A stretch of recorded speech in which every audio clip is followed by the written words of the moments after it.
intro game on fire. Welcome to the selection panel. I am your regular host, Pommy. You know who I am. To the left of me, I've got the beautiful, the very talented, the musical genius, my Paul McCartney to my own John Lennon. I've got the wonderful Ian Brownie. How are you doing, Ian? Yeah, very good, Pommy. Thanks for having me again. Hey, mate, you're a regular staple. Beneath me, but only in the geographical sense, we've got SEN's own, the guy with a voice like garlic butter. We've got the wonderful Paolo. How are you doing, Paolo? I am fine. I am dandy. I am ready to rock and roll with you three lovely gentlemen and the rest of the audience. And you're all fully fit, aren't you, this week? Yes, 100%, mate. No migraines, no headaches, no lack of sleep.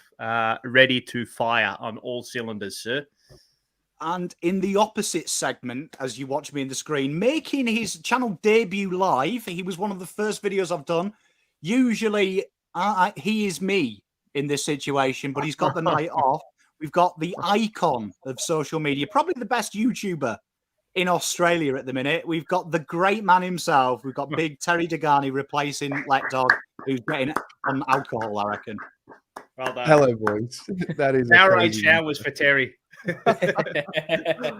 Just relax. It is a pleasure to be here. I'm so happy to have my hands free, not moderating comments. Mate, you get to see me put an actual shift in for a change. I'll put in a shift. Usually Terry's used to me just doing one-liners and witty gags, but what we're doing today is we're doing the team selection. So as always, you guys and girls in the audience, you're all in at the moment. You're the coach. So we're going to keep the format that was really successful last week. You really liked it. Thanks for your feedback about being short-sighted and not being able to see players. I've changed that as well. So hopefully you'll like this. But let's get straight into the team. So this was the team last week as we look at it, as it was named. So just those who are in chat, every week you tell me Durden's not a centre-half forward. I have wrote it down as it was named.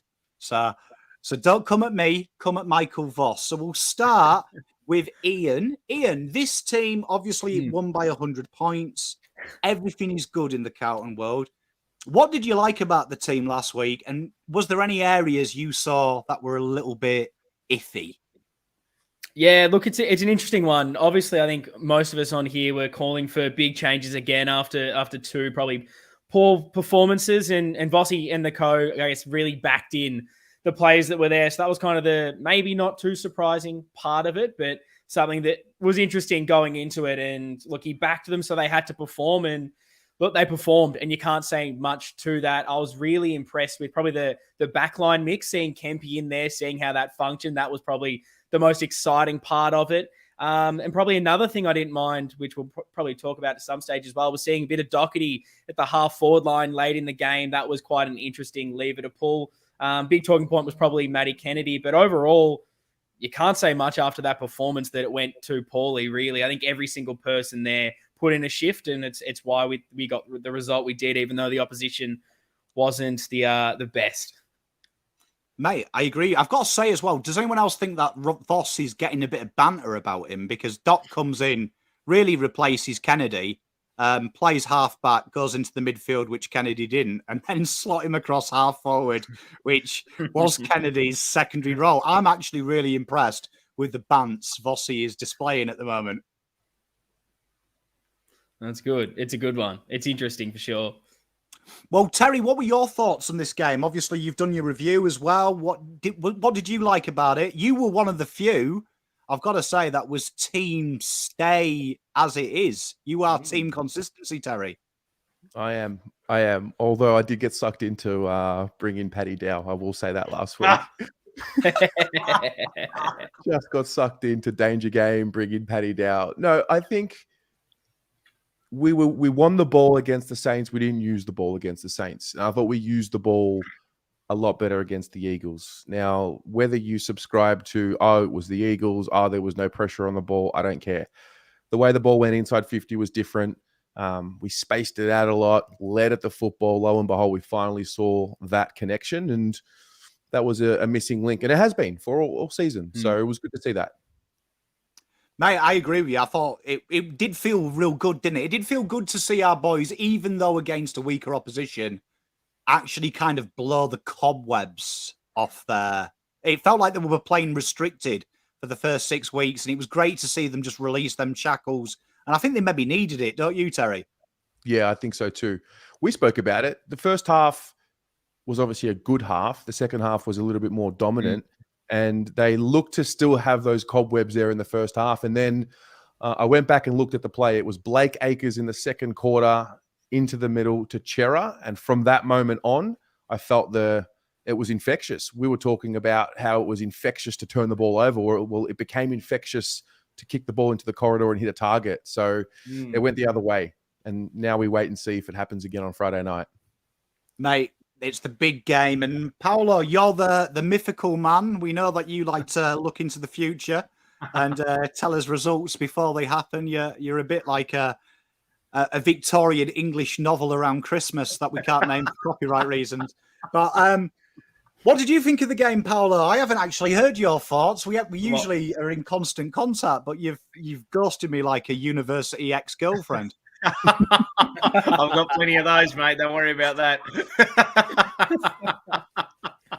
Well, I think I'll sum it up in the great words of a Liverpool fan. Charlie Curno's the best footballer in the world. I don't know why he's laughing. Why are you laughing for? I mean, serious. Why are you laughing for? I mean, serious. serious.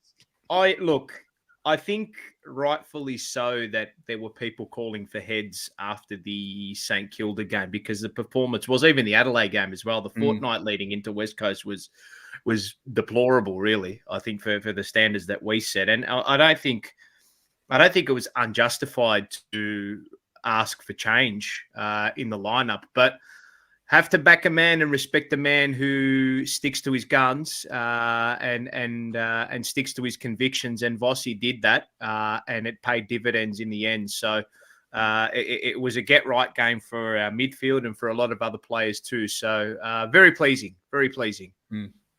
I'd love your guys' thoughts and definitely chats Have we lost as well. everybody there? Yeah, can you hear me? We can see you, Paolo. I'd love chat's thoughts and everyone else's with their actually seeing Voss. We criticise the club a lot for telling mistruths and not telling us the full picture. One thing I've got to give Ash Hansen and Voss credit for is they constantly talk about continuity, and that affects them. They constantly talk about keeping things structured and keeping things on the level. This is probably proof of their words, and we're actually seeing a club be honest with its fans that they don't want to change. What did you think of this, Terry, in chat? Do you start to see that the club are maybe telling the truth a little bit to us? Yeah, I felt the same way. And it's funny because if the club listened to the fans and everything the fans wanted, we would have probably already sacked Voss. We would have made 7 to 8 changes last week. I think we might have even dropped Harry Mackay last week. So, yeah, I think, look, at the end of the day, we only know the information that we know from this side based off what's available. And the key missing piece of what's available is what happens inside the 4 walls. So it's always only going to be speculative from us on this side. But they've clearly got a plan. Paul just mentioned it then. They're sticking with their guns. And lo and behold, they're not succumbing to external pressures when making decisions. So, fair play. What about you, Ian? What are your thoughts? Do you feel like we are actually getting a club now that is talking and actually acting on the words it says? In some aspects, potentially. There's still definitely a lot more I think I need to trust a lot that comes out. But sometimes do you need to trust everything that comes out? I guess that's another kind of question. But I think on the whole of him, backing it and saying we want to back these guys and keep going for it, like, I can't fault that because they obviously have a plan. And I think a lot of what we were frustrated with was the lack of execution in the game plan and what obviously they were wanting to do. And so I have no issues with Vossi and co wanting to back these guys in and saying, look, this is the best team. I want to win games of football and it's going to happen with this crop. They're just maybe not getting it 100% right, but the guys that could come in to replace, I want to see it happen with these guys first rather than change things out and them in and get that consistency that I'm not sure we have had. We're always constantly making 4 changes every single week, it seemed like. So maybe that's kind of what they needed, even if that wasn't exactly what I was wanting. I guess, Vossi showed this week that you back them in and you get a result like they did, where a result we haven't seen since 2011, which is insane. Mate, I think you've nailed it. And Paolo, do you feel the same as well? I was just saying before you left us, Voss and Hansen have been quite strong. That's okay. On continuity and keeping everything the same and not making changes and trying to get the players blooded together. We're kind of seeing these actions in team selection, particularly this week. Do you feel like that maybe we've now got a coach that doesn't react to the media and external pressures and sticks to his belief system? Yeah, clearly. And you can, I know it's only been, sort of 2-3 weeks, but you saw it all throughout last season. And now you're seeing it in the first parts of this season as well. And I think there's a good comment here that mentions, and I don't know, it's a long way to say, but I think, I can't remember who said it on the chat here, that Voss is sort of like, Clarence Worley. Voss is his Arteta 2019-2021 period.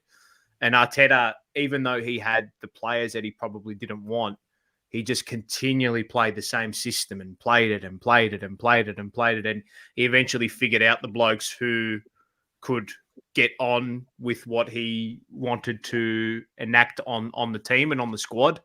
And eventually it ended up getting results for him this season. They might not win the league, Arsenal, but by golly, they've been, it's been a transformation for them from where they were last season and the year before. So it's similar to us, I think, now. So, and again, I get this feeling that, and look, I don't know if they're that smart. Maybe they are, but I think the first 6 to 7 weeks, I know we had the Adelaide and St Kilda losses, but I feel like we've managed the squad and managed the team a lot better in the first couple of weeks than we had for pretty much the whole season. Because if you look at these first 6 to 8 weeks, where was our drop-off last season in those last 6 to 8 weeks? And I actually think we've steadied into the season quite nicely. I don't think we've reached anywhere near our top gear or anything like that. So it doesn't feel like we're all out, if that makes sense. And I like that. Mate, I agree with you. And I think like what Big Fon's saying as well, he keeps saying about the layers. I feel like this year, if you look at this year to last year, we were probably 10 out of 10 at this stage. Even with the 2 losses, we were probably playing the best football we've seen for a long time. This year, you can't really get excited about how we played. It's almost, dare I say it, professional. Yeah, well, we clearly wanted to add that element of control to the game. And you can make an argument that maybe we went too far into the element of control. And last week, or the last few weeks, we've just tried to peel it back a little bit.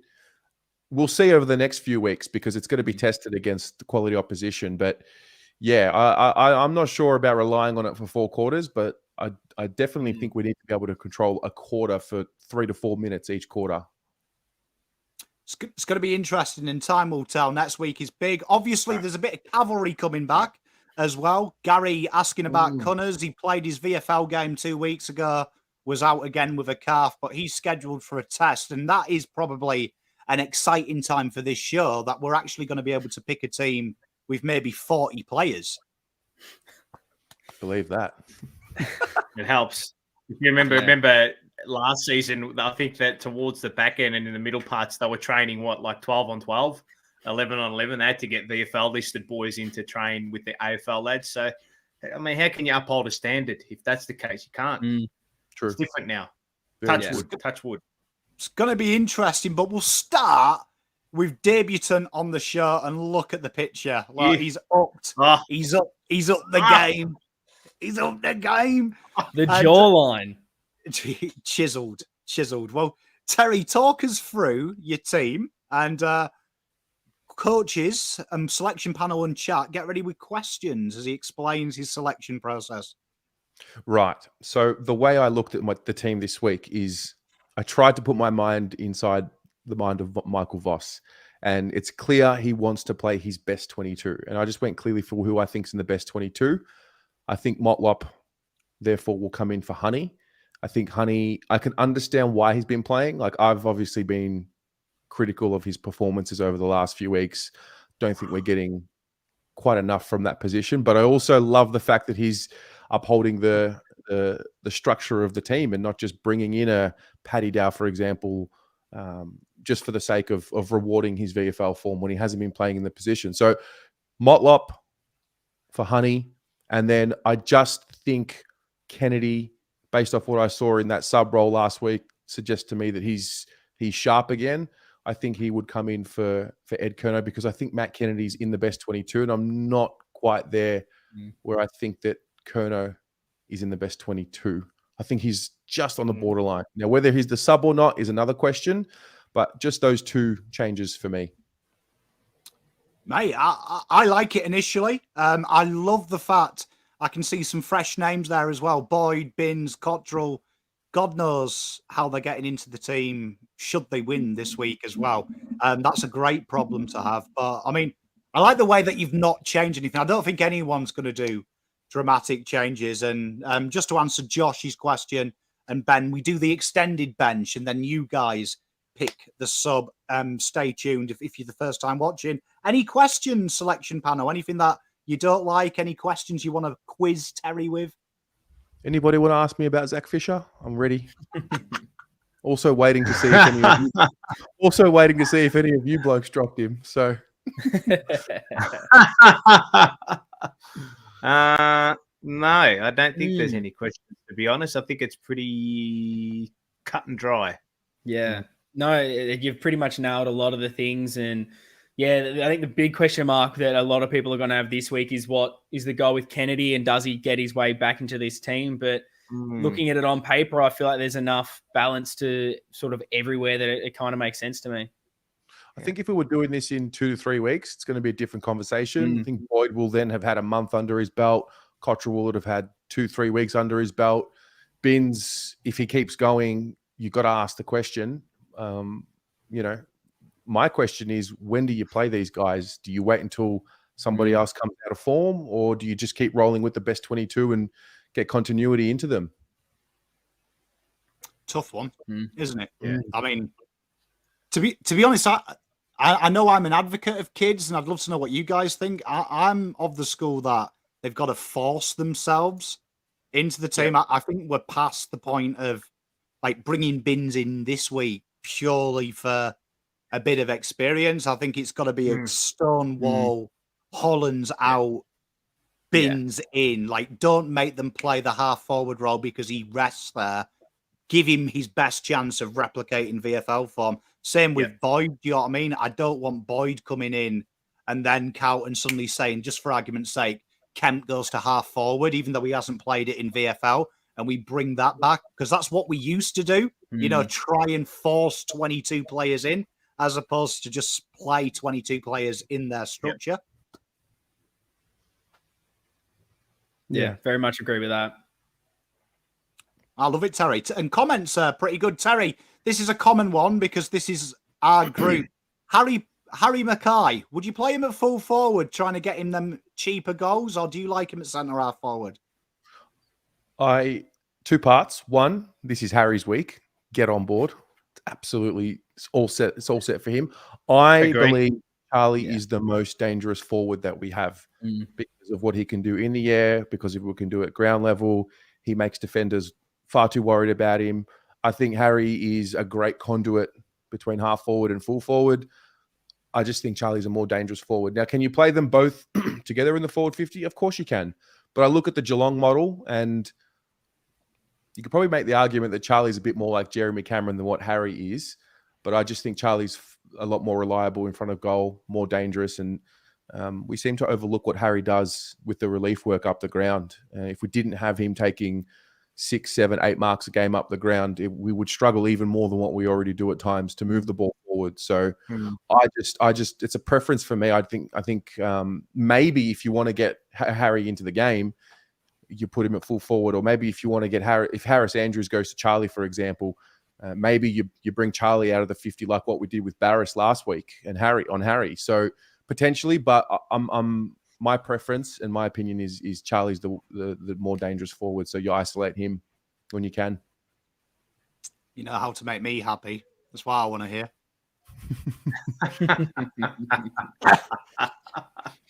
Well, we've picked on Terry. I usually cop some hate in chat, so hopefully chat like me for my team this week. I was very boring. I have always been of the school you don't change what works. So my only change here, if you want the short version, is Motlop comes in for Honey. Even though Honey got the goal, I still think Motlop is the superior player long term, and Durden and him have the credits in the bank together for me that he's a straight release back into the side, but didn't really change anything. Kept it almost as is. The only amendment I made is put players in the right order from the position that Vossi named them, but my interchange bench is how I would play. Sub Ed Kerner, Newman, Fisher, Kennedy, McGovern on the Pine. Dependent on how Cottrell pulled up, he might be a shout for it, but that was my 22. I didn't want to get too excited. Thought I'd rather see Cottrell and Binns and Boyd have another week in the VFL, make sure they're good to go, because I don't feel there's a desperate need to bring them in, but I'm open to being told I'm wrong. It is going to be the question, Cottrell, and where does he come in and who does he force in? Who does he force out? Hollands is a name that comes up just probably because we've only seen 7 games of him. But I'm looking forward to that competition being there now that they're all healthy. And it's nice that there's a fair few of those guys, I guess, like in form that, you know, people are asking the questions of Binns. We have been for the last few weeks because he's been playing good footy. Cottrell now comes back. He can string some good games together. Questions are going to be asked, and that's what we haven't had in a long time, of guys playing specific roles that actually in form that can come into the ones and a borderline best 22. We're not bringing in someone that, you know, is nowhere near going to be in our best potential premiership squad. It's exciting that we've kind of got a bit of depth, and hopefully these guys can stay fit. Any other questions, gentlemen? Nope. This is good. Very similar teams. So it's hard for me to pick much apart. Less is more. Yes, sir. Well, we're all agreeing. A few comments about Cunningham and Owies. Owies is a fitness test. I did see that as I was writing my team. My thought is, though, it has been a good couple of weeks. So to stick with Mr. Voss's mantra, if he's a fitness test, that means he's not 100%. So for me, bring him in next week. This kind of works for now. Yep, agree. Yeah. I don't think we're in a rush at the moment. Like, he's been probably our best small this year, but I feel like there's enough around there that you can give this guy an extra week and we don't have to be rushing them back to an extent. It's a good one. It's a good one. I agree with you. And no doubt this week, unfortunately, I think the ship has sailed now. The midfield, as I said, once we find form, that is the best midfield. They didn't need punishing, so it's good. But Ian, let's look at your team. Talk us through it. What were your thoughts? What did you like? What didn't you like? Let me know. Yeah, look, I've only gone the 2 changes this week, which when you win the way we did, it's hard to make too many changes. So I've gone very similar. I've gone Motlop coming back in for Honey and then Kennedy basically in for Ed. And look, I asked a lot of questions of him. There was things that I wanted to see, and pretty much all the players that were those question marks, are they in? Do I look to replace them? Kind of answered the questions this week against West Coast, and you can talk about opposition, whether it was up to standard and whether they can replicate it this week, but they did it. They went out and did everything I could have asked of them this week. Particularly, I know a lot of people are talking about a Zach Fisher, and we sort of called for his head a little bit in the last few weeks. Thought he was a lot better this week, and he got the similar kind of possessions, but I felt impact per possession, he was more influential around the contest, and the way we were playing was obviously going to get those high half forwards a bit more involved, which was nice to see. And I just saw a little bit more that conversion from him, that confidence in the final third probably wasn't there, and it's still a bit of a question mark, but out of kind of what we got out of him, I'm happy to give him another week. And yeah, the Motlop for Honey, it was, I want the ceiling, and I think that even this season, Motlop's probably shown a bit more. And then Kennedy for Ed was really just I've been pretty strong on my opinions of Ed and wanting to be better. And from what I saw from Kennedy, even though he played a bit more midfield in that last quarter, was he impacted more? And that versatility with potentially Doherty playing a bit more high half forward at times as well, getting Walsh through there, getting a few other looks. I just think that the right mix is Kennedy, even though the midfield did fire this week. And those are, I guess, my changes. I love it. I've got a question for you and also the panel and also the chat. Does anyone else think when you look at the half forward line, we know Fisher's been, we'll have this discussion because Terry's here, he's number one fan, but Fisher's obviously form, I think we can all agree, hasn't been amazing, right? Yep. Last week, probably a lot better though, a lot more where we see him. He was a bit more involved. But J Sauce as well. But then there's Connors, there's Martin. If these guys can get right, is anyone else kind of excited that when we have that problem, that half forward line, if what happens in the back line with Kemp, it seems to have really lifted some of the fringe players there of a bit of threat of being dropped.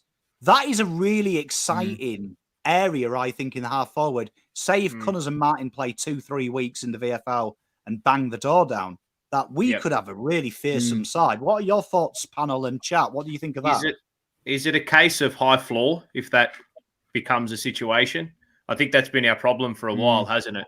Is that I mean, we know that, I think, based on, I know this is going to make people's eyes roll, but I think based on talent, I think the floor has been high, but based on actual form and availability, the floor has been low for so long in that particular role. And it's a role that we're yearning for at the moment. So, look, I think, is Cunningham the ace up the sleeve? Probably not. He's probably the Joker, because you really don't do much with the Joker in a deck of cards, do you? But you have a good laugh at it because there's still a card in the deck, isn't it? You know what I mean?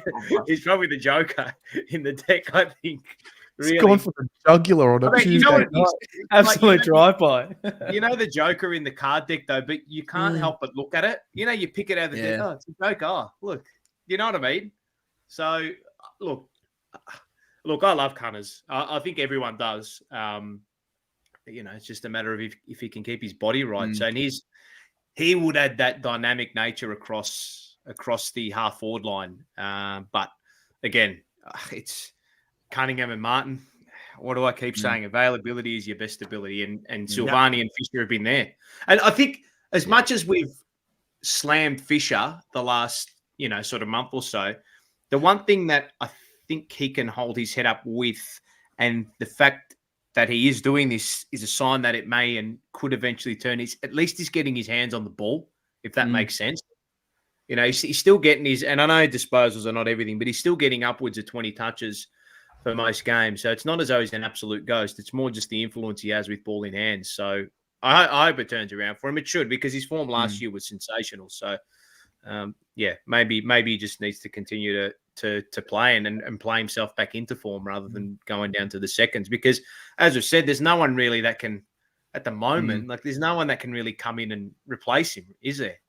Correct. Yeah. And when you're not getting space and creating space on the ground for high half forwards, what are they meant to do? There's nowhere for him to run if he's continually running into congestion. So completely agree. And on Cunningham, we all think there's upside, but we need to see it. Like you're saying, we're still going off that one game against Essendon 2-3 years ago. We need a couple of weeks in that VFL to know his body's right, to know he's actually got the talent to do it. And I'm excited that hopefully we can get someone knocking down the door, because I don't think Fisher and a few of these players have had someone pushing for that spot. And I want to see what happens with these kind of players. What's their mental resolve around it when someone's actually pushing for their position?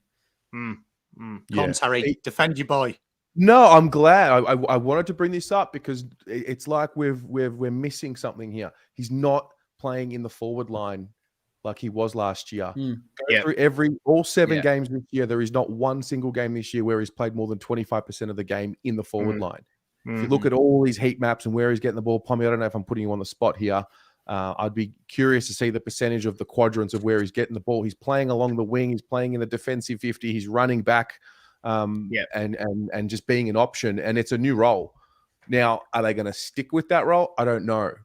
I think they will. because I think in an ideal world you have always Motlop, Durden, 2 or 3 in one game. I'm not sure, but he's just not playing in the forward line like he was last year.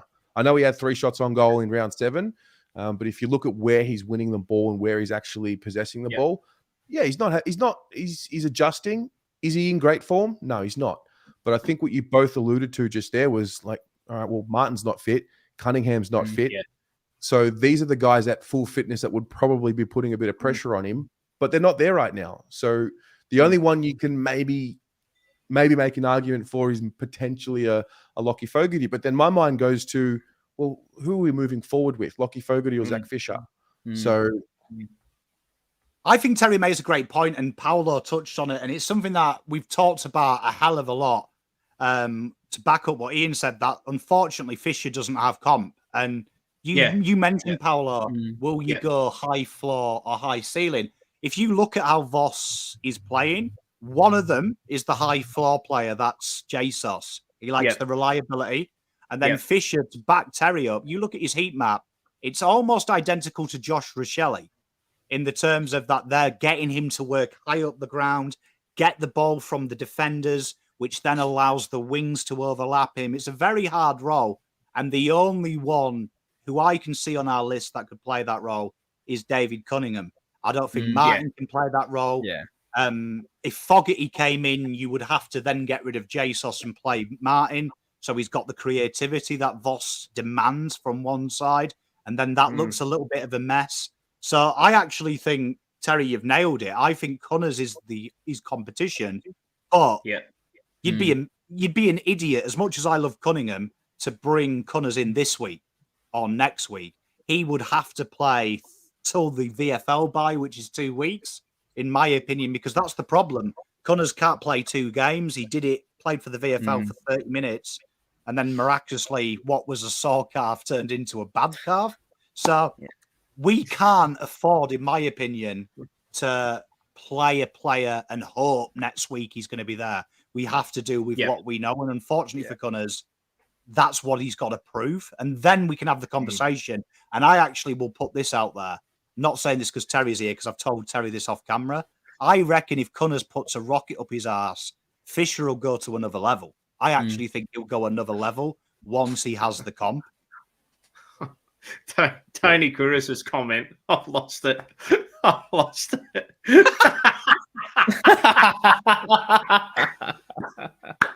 All I can hear of in the voice is past performance is not an indicator of future performance. He's not wrong, but past performance is the data that you use to make predictions for the future. So that's close to comment of 2023. I will back Fisher up one more way as well. If you actually look at Hollands and Akers and compare them, and then compare them to Carlton's ball movement chart, both Fisher and Hollands play on the wrong side. So Carlton have ignored them, so he's not getting the easy ball. If you look at Jesus gets a lot of cheap possessions out of the back of that running pattern, and it was only last week you saw Mr. Sard actually think, oh, you know what, we have another wing to play with and a corridor, so that'll be one to watch this space. But Paolo, I love your team selections. We know that you're an obsessive of VFL, so I'm expecting lots of changes. What have you done? No, I haven't had a lot of changes, actually. Set me up for beauty there. One change for me. Motlop in, Honey out. The only other potential change that could be on offer is maybe giving Holland a rest and playing Cottrell. But you do know, like, I'm huge on the SNC and them making sure that they're ready and, rock hard fit and ready to go. And it was Cottrell's first game back after a long layoff, and you rarely see them come straight back into the team unless it's a guy like Sam Walsh or something like that. So I think Cottrell, one more week. I think Hollands will remain in. But I think we've missed the story. I think we've missed the plot out of this whole team committee show is the fact that we aren't making changes. It's a huge thing. And the two blokes that we have not even, we have mentioned, but have not even considered not taking out. But Kemp and Cincotta have just slotted in without blinking an eyelid. Really, no one's blinked. It's Kemp, Cincotta. I love the way Cincotta's settled into the team, and there's no reason known why they would take him out. Yeah, maybe it could be that. And Kempy as well. So it's funny how we've gone from. They do say 1 week is a long time in football, gentlemen, and we've gone from basically Mad Dog slitting the throat of everybody to only making one change. So it's in stark contrast to what we were talking about last week and the week before. So again, if it's not broken, don't fix it, I guess. Mate, I agree, and I'd love to know your thoughts, panel, and also the audience. Kemp, I am a sucker for an intercept defender, and I actually think we accidentally found the secret to our ball movement. Don't play one intercept defender, play two of the bastards, because both of these guys, even though Kemp was a bit loose at times, he was a bit early Sasha Gray with his disposal efficiency at the start of the game, but he gets the game going, doesn't he? He gets the game going, and it kind of was infectious for both of them. And then when you had Cincotta and Sada very direct, kind of forced these guys to play quickly and play through the corridor.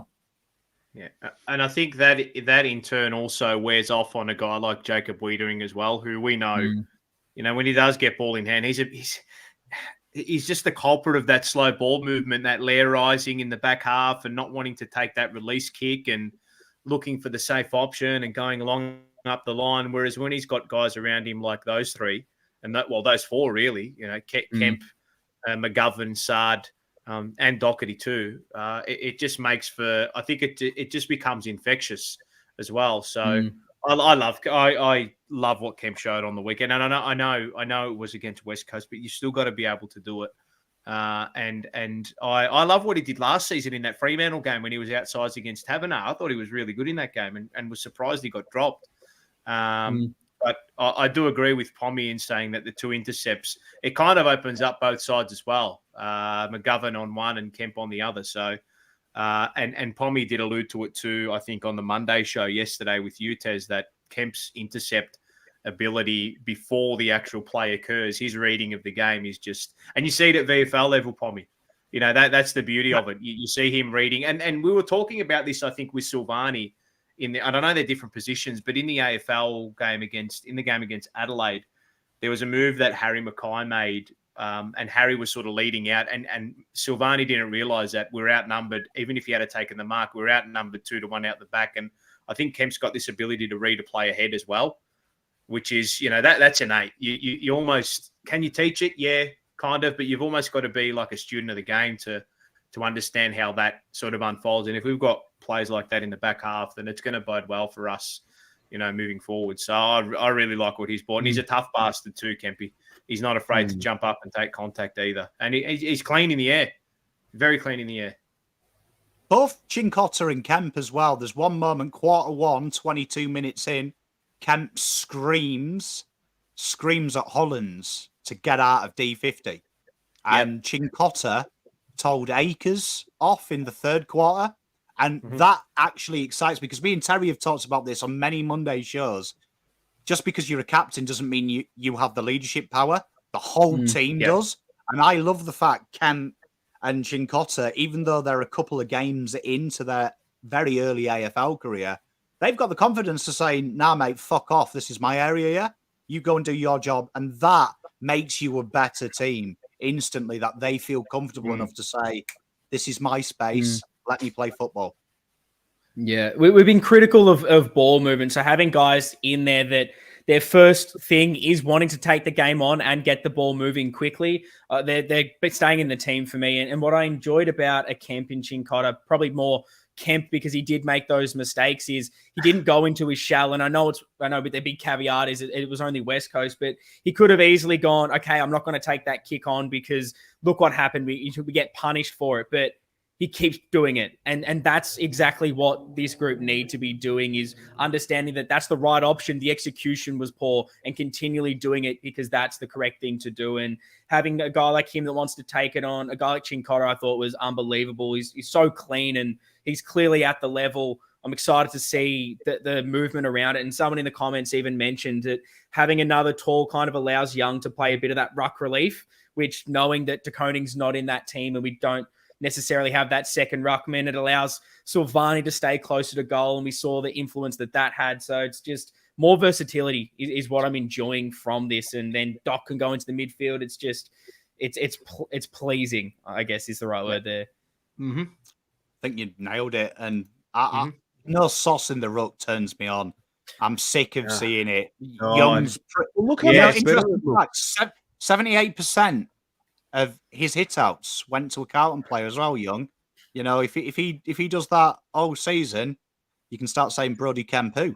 I mean, Brody Grundy who? Max Gornu. Yeah, exactly. Look at how much different it makes us look. Just the two games. I mean, I know that we lost against the Saints, but when Saucy's not playing in the ruck at all of a sudden you see 5 shots on goal last week, 6 shots on goal, I think it was this week. And we've been crying out for that third option at goal to arrive. So I'm with you. I like it. If I ever see that white shin pad on him again, I'll spew up. I'll spew up.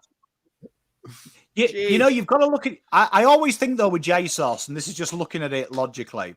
Mackay's out of form because he's not kicking goals, right? Because he's not kicking goals. You can see there's a bit of confidence where Charlie at the moment looks like he could take his trousers off, use what his mama gave him, and kick a 60-meter cock. You know what I mean? And you see that with footballers, don't you, Paolo? In our EPL, you see players sometimes get into a rich vein of form where they can close their eyes and score a goal. And then you see some players shit themselves and they almost need to shin guard one in to get the confidence. Jesus, I think, is suffering the same, that he's had a year and a half of not being a forward. Suddenly now he's playing as a full forward all the time in the forward line for 95% of the game. And he's just waiting. I feel like Jesus and Mackay are going to have big days this week. Do you feel Harry Mackay's got a bit of the Gabriel Jesus about him before the international break, where he just couldn't score?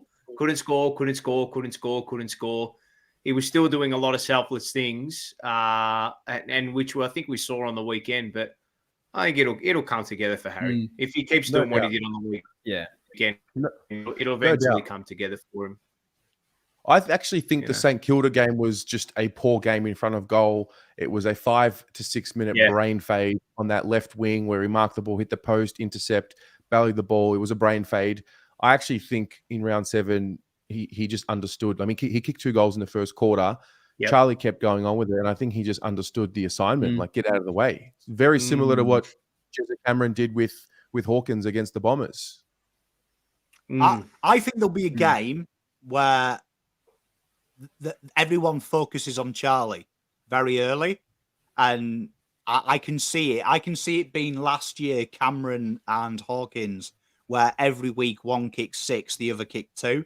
And I can see a coach maybe being a little bit arrogant and going, "Now we're going to double team Charlie straight from the first bounce," and Harry get off the chain early, and suddenly that's the game. And I've got a feeling that Fagan is one of them coaches that does go bold.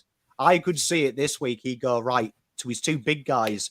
Right, you guys get him. We'll give him the 3rd tall because he only goes outside and he's a link-up man. And I reckon that could be his mistake. And Harry gets one early and suddenly he's up and about. And before you know it, Harry's bringing rain and fire. The fact is doing everything else, I think, is big. Like, his work up the ground's been great. His contestant marking's unreal. And he's still getting the opportunities in front of goal. I think if he wasn't getting in good positions to score, I'd be a lot more concerned. I think the goal kicking will sort itself out. And it's so difficult for a guy like him that he's getting compared to Charlie Curnow. Like, that is so almost impossible standards at times. And he's probably not having the best form in front of goals confidence-wise. But I think it's going to click at some stage. At least everything else is working. Mate, I agree. Well, I mean, we now come on to the hard bit where you're the coach. You guys get the 2 selections, which is good for you guys. We get 1 each, and we're going to start with the back line. So we'll start with how we named the team, and that's Terry.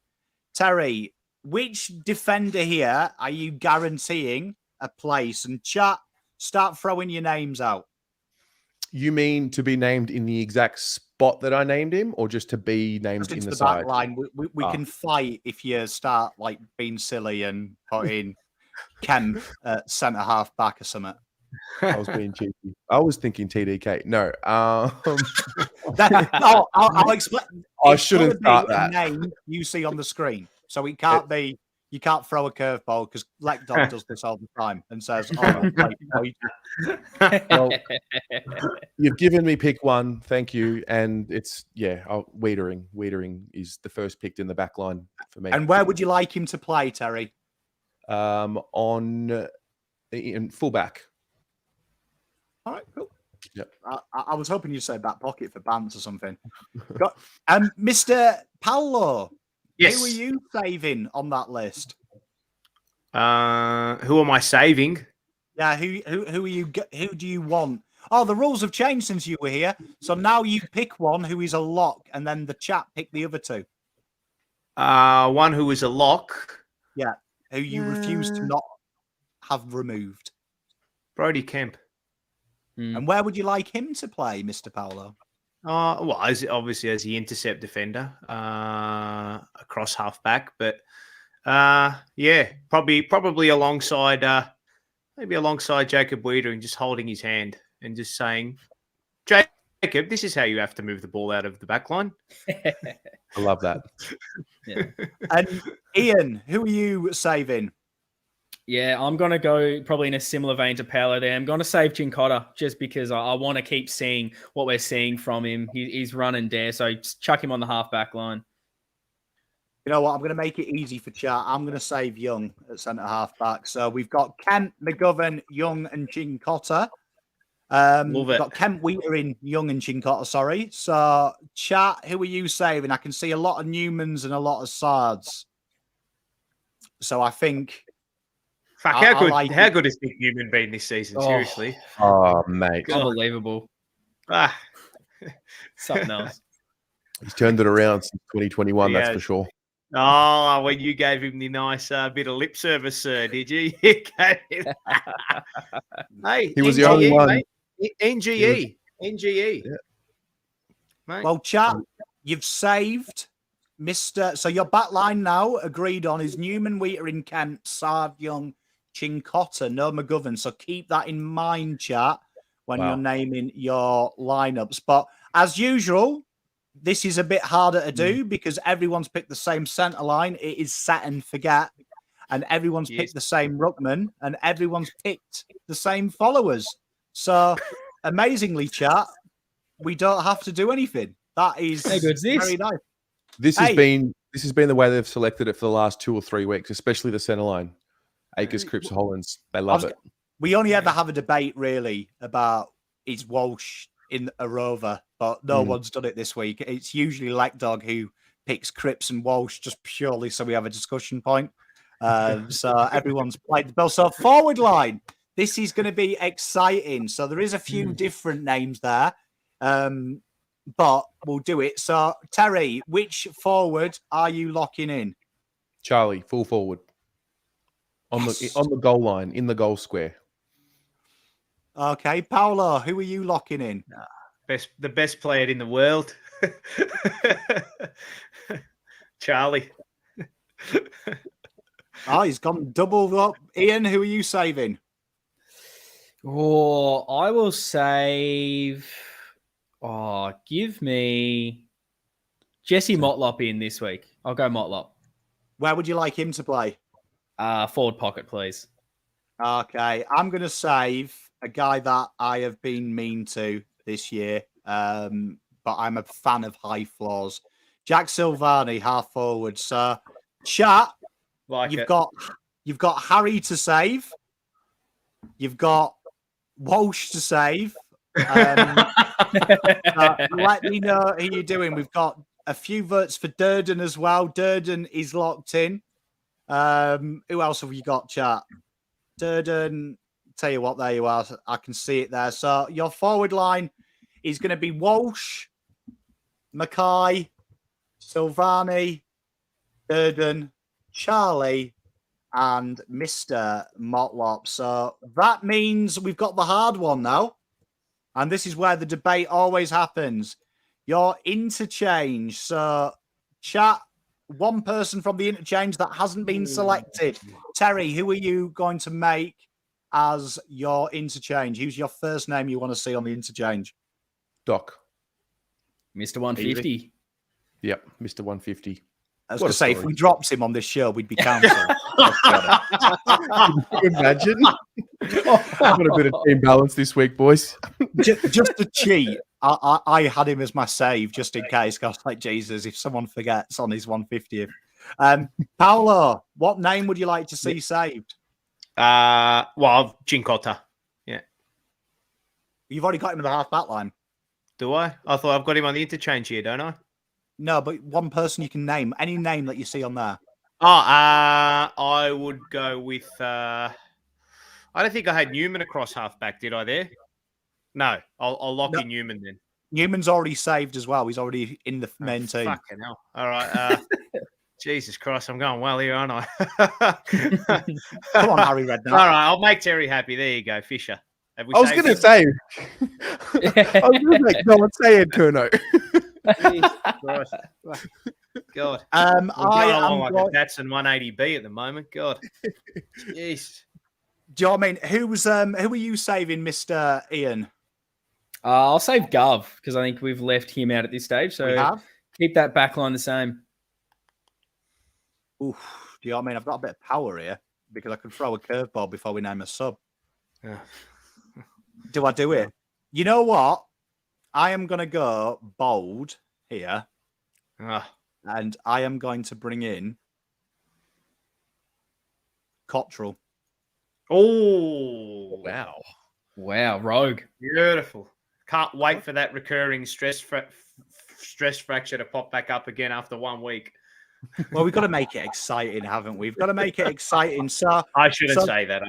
So chat, Touchwood. Chat. That means that you've saved, and it's up to you, but you've all saved Kennedy as the sub again. That is Mr. Kennedy.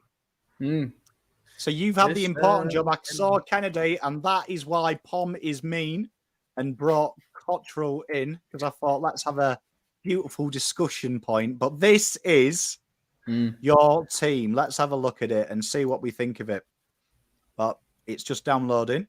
Man, I can't actually wait till Cottrell's really red hot to go because his performances as the sub, because I feel like this has been an issue. We probably haven't had a real match-winning substitute, but every time he was on last year, he seemed to really change things up. So he's someone I can't wait to be properly fit, where we 100% know he's ready to go because his pace coming off that substitute bench is exciting. You know what? As well, I'm gonna be a coward. I'm gonna put Cottrell. I'm gonna switch it. I will cede and I will let the chat put Kennedy on the subs bench because his game was very good. No, his game was very good last week, and I think it is a bit harsh just for me creating a discussion point. So I will make him the sub. So that means that we've dropped Kennedy. So the team, it is just downloading.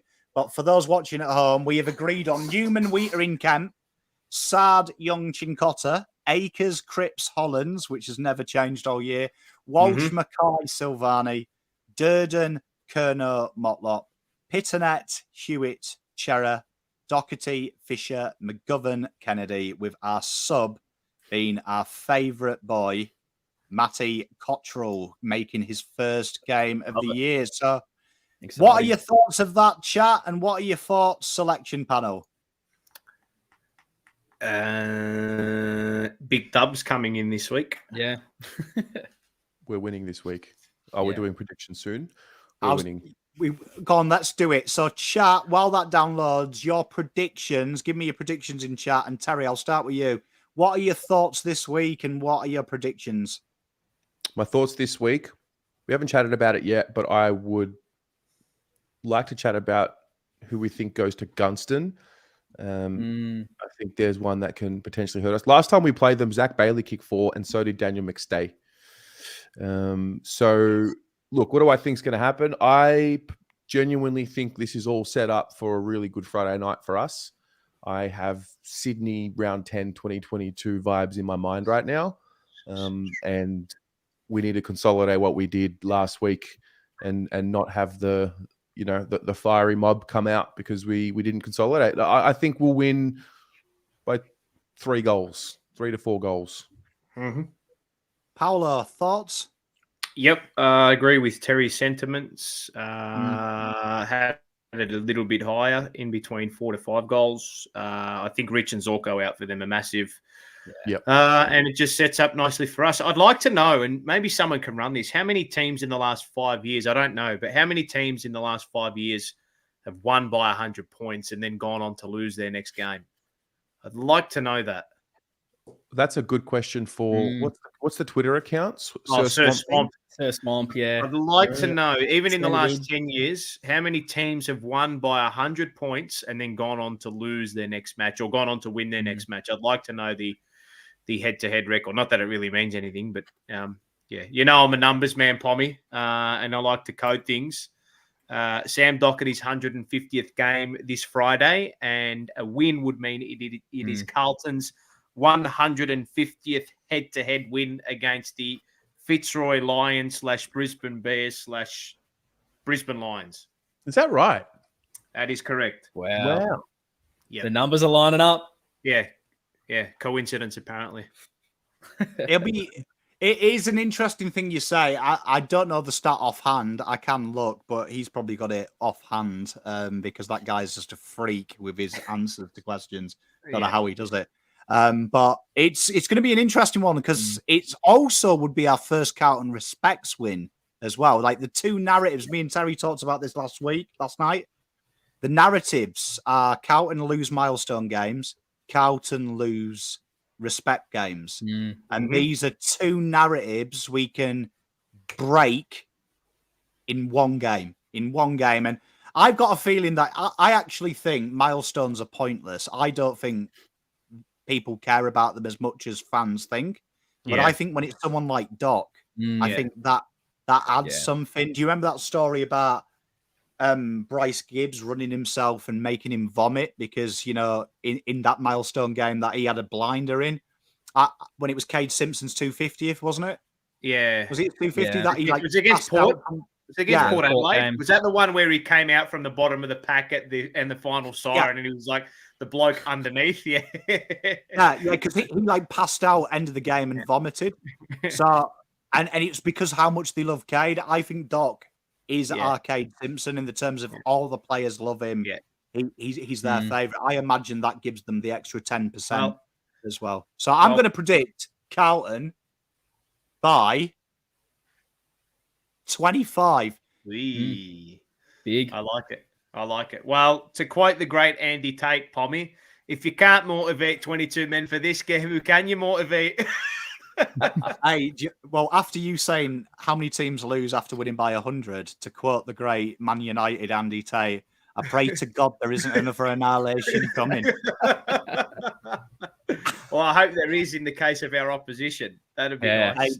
Mate, I do. But what are your crowd predictions this week? Actually, I've been asking. I'm big on that kind of stuff. I've been asking everybody. I'm thinking we could touch 50.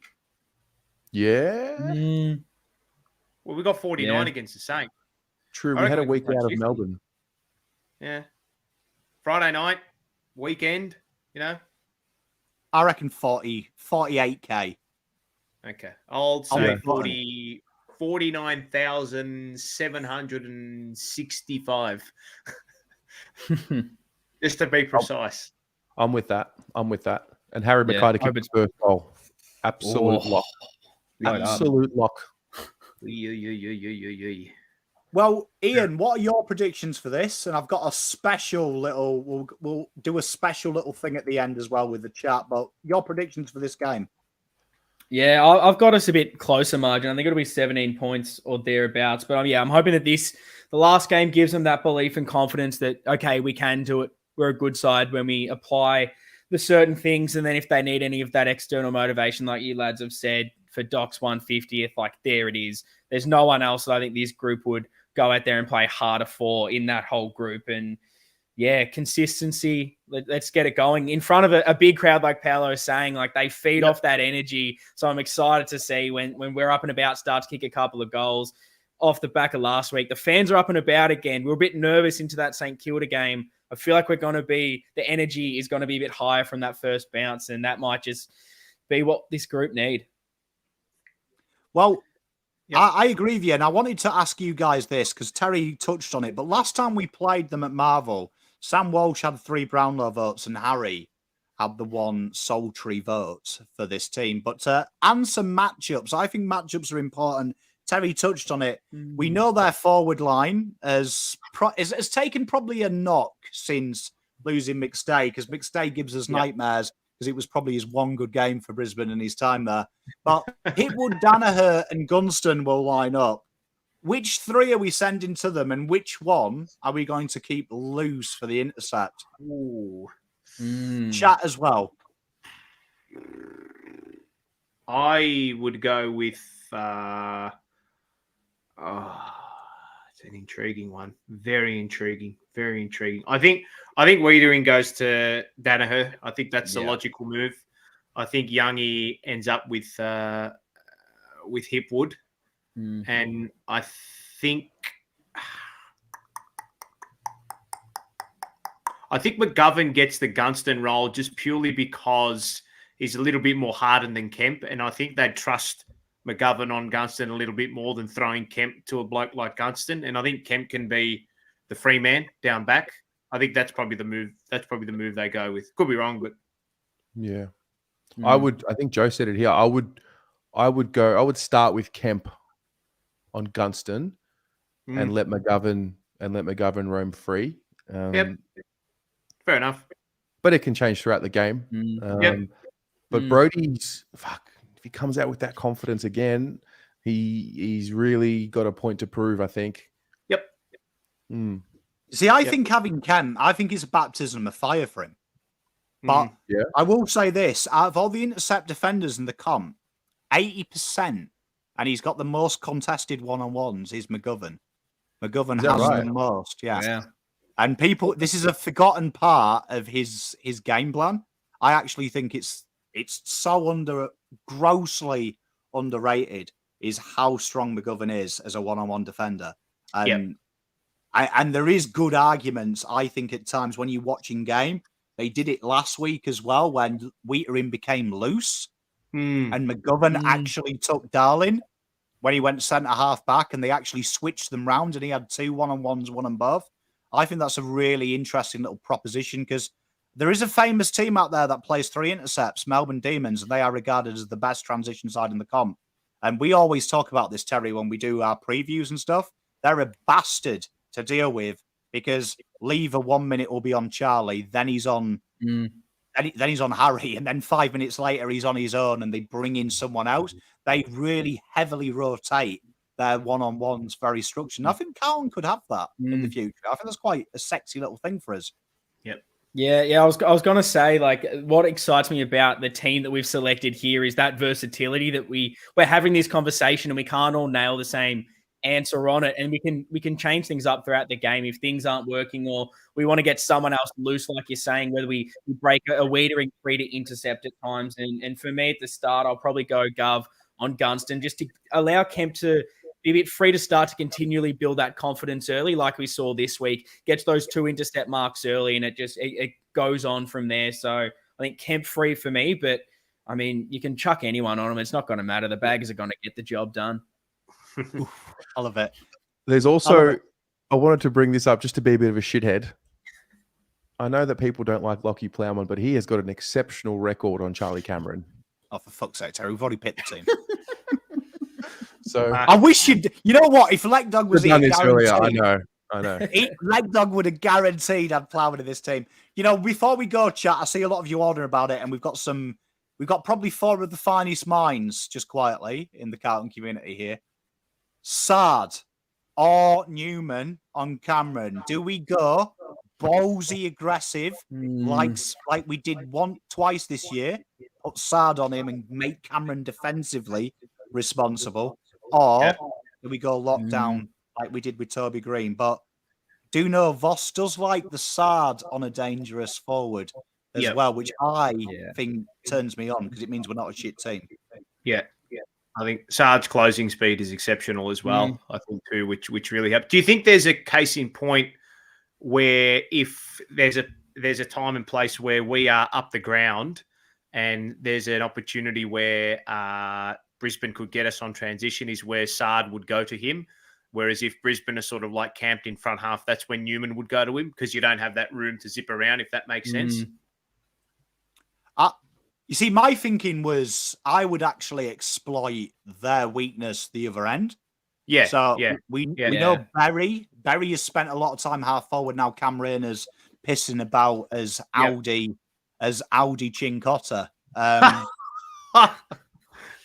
Shots fired. But I actually would say Sard take on Berry and have a go at his defensive frailties and then give Newman just a closing job, the lockdown job. But it's going to be an interesting battle, isn't it? Because I think that them battles between Motlop probably will get Rayner because it's usually the roaming forward Rayner's been on. I reckon that's just a battle I really want to see.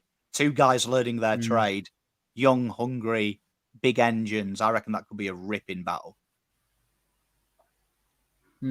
Yeah, no, agree. Yeah, definitely agree. Well, Love it. Chat, our time has come to an end. Jumper Punch is live now, so if you want to go over there. It is, yeah. Jeez, I nearly forgot. God. And Is do it that. live? Don't worry. What time is it? Don't worry. No, it is. Don't worry. That's why I'm the host, Paolo. I do your marketing for you. Don't worry about it. Who knew? Go and check out the Navy Blue Corner to go and see Ian. Ian does a wonderful job with the wonderful Lockie. Real positive, real beautiful people as well. Really good vibes. And it's really funny because the last 2 weeks, Ian's been a miserable twat. So basically. Because I go there and enjoy myself. Shout out to Ben. Dogs were the last side to lose by 100, then lost to the Cats at Marvel last year, Paolo. Won against the Eagles by 100 and lost to the Cats at Marvel by 13. Okay, fair enough. There you are. Make sure you go and check out SEN's overnight crowd to see Paolo. He's on pretty much every night. The guy has become a vampire, but without the ability to twinkle in the sunlight. He's also on Blue Abroad, and he's also on Jumper Punch right now in the miracles that we don't understand, how you can see him in two places at once. And finally, the Godfather is thrown around way too much in the Carlton community because a lot of you have taken the wonderful trilogy literally. But the real Godfather of Carlton Twitter, Carlton socials, Carlton online is Terry Degani. He was the one who gave a lot of us the inspiration to do what we do and also threw a bone at your favourite Pom. So not many people throw bones at us unless it's when we're in stock. So go and subscribe to Blue Abroad. We're trying to hit 10K. There's a lot of people on 10K who are half as talented and definitely half as good looking. So make sure Terry can get to 10K. Also helps me out as well. But everyone, thank you for joining us. I think we should maybe make Terry the 5th member of this regularly. And then that means the chat only gets to make one person and it's 6. I'm down. No issues with me. Okay. Terry's a permanent member. So make sure you go and subscribe. Hopefully we have Lekdog back next week or Lapdog. Make sure you subscribe. Make sure you like. Thank you very much, everyone, for joining me. And go Blues. Go Baggers. Go the Baggers.